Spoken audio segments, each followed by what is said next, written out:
Amit Shah police লে ঘুরছে কেন? নওশাদ সিদ্দিকীদের যদি সত্যি মানুষের দাবি নিয়ে লড়াই করতে চাও, আগে অমিত শাহর সিকিউরিটি তোমরা ফিরিয়ে দেবে। 24 ঘন্টার মধ্যে রাজ্য দরকার হলে তোমাদের নিরাপত্তা দেবে। আমার তাহলে এ থেকে বোঝা গেল অমিত শাহরও পুলিশ আছে আর দিদিরও পুলিশ আছে, তাই তো নাকি? আর আমরা যেটা জানি পুলিশ হচ্ছে দেশের, রাজ্যের, তাই তো নাকি? পুলিশ কখনো কারো নয়, কিন্তু তা বলে পুলিশ কারো বাপের চাকর নয়। শুনছেন তো?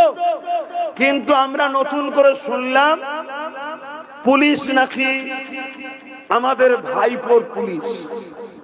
শুনছেন তো নাকি? আর একটা পুলিশ হচ্ছে অমিত শাহর পুলিশ, টাকলা বাবু উনার পুলিশ। বাকি তাহলে আমরা কি সব বনে বেঁচে আছি? আমাদের কিছু নেই? হ্যাঁ, খুব মন দিয়ে শোনেন। বলছে ওর পুলিশকে ছেড়ে দিতে বলো, আমি আগে পিছু পুলিশ দিয়ে দেবো। যখন প্রথম চাওয়া হয়েছিল তখন দিউনি কেন?